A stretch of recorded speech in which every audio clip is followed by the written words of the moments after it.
Adventure Time is one of the weirdest shows out there, and because of that, it's one of my favorite shows. And oh man, I really need to rewatch the whole series again. I have not even finished the last season yet. Yep, I know I said that I'm a huge fan, but what can I say? I'm a bees guy. That's not true. So, without further ado, let's get into the fun facts and craziest fan theories about Adventure Time. Grab your stuffed unicorn and, be prepared for the best or the worst. I want to start off by saying, in case you don't know, this guy, Paddington Ward, is the creator of the show.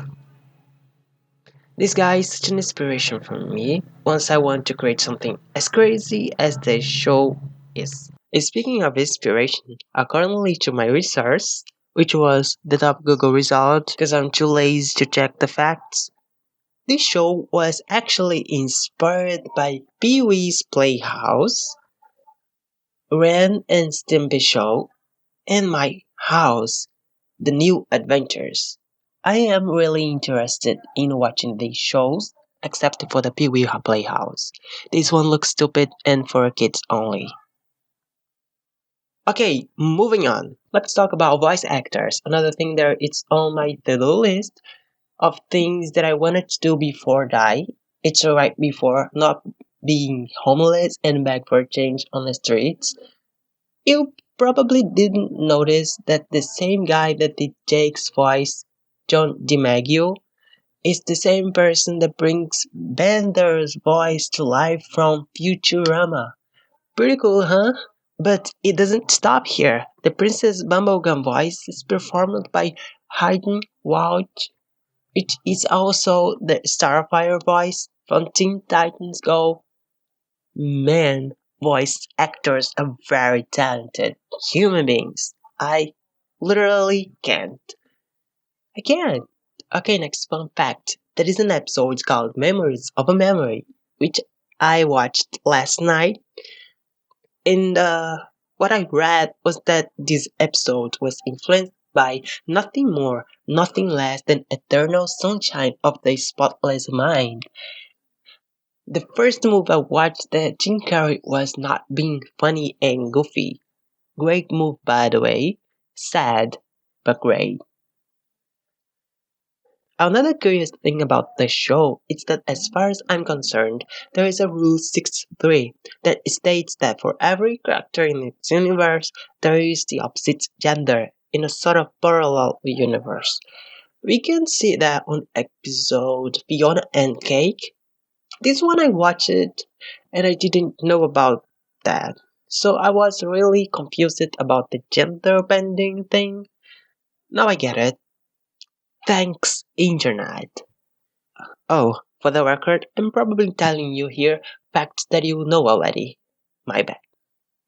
But there is a writer on the show called Rebecca Sugar that for a slip of a second I thought it was Rebecca Black. You know, the singer of the song Friday. Kinda old, but still. Whatever. Rebecca later on took a trip on her own endeavor and created Steven Universe. So it was another gift that Adventure Time brought to us. I want to also talk about how this show develops female characters. Throughout the whole series, the show led us through that universe, presenting female characters who are strong, smart, and sometimes goofy and funny. In other words, they're complex, as it has to be. No wonder Marceline and Bumblegum are my favorite characters on the show. Okay, enough of that.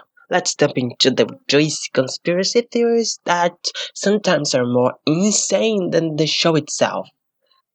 Don't get too excited though, because I don't think that these theories are interesting and you probably already heard about them somewhere. Man, I'm sounding so insecure here.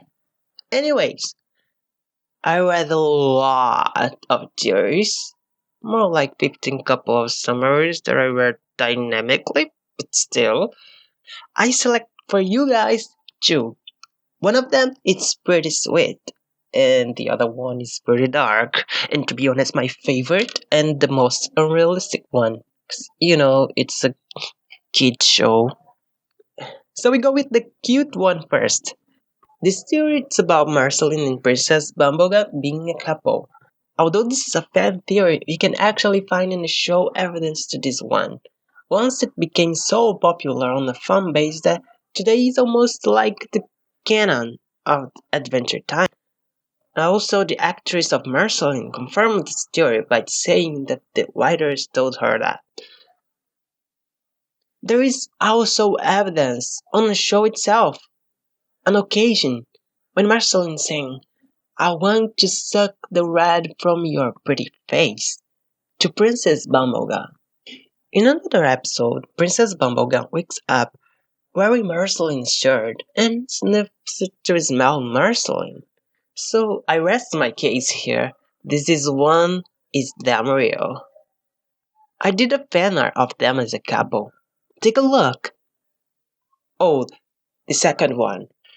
I've heard about this one for ages. I know it's absolutely no possibility to be true, and it's pretty dark. And don't fit at all. A kids show aired on Cartoon Network, but I'm not a stupid kid, and if this was the end of this series, I would be very satisfied. Okay, the theory goes like this.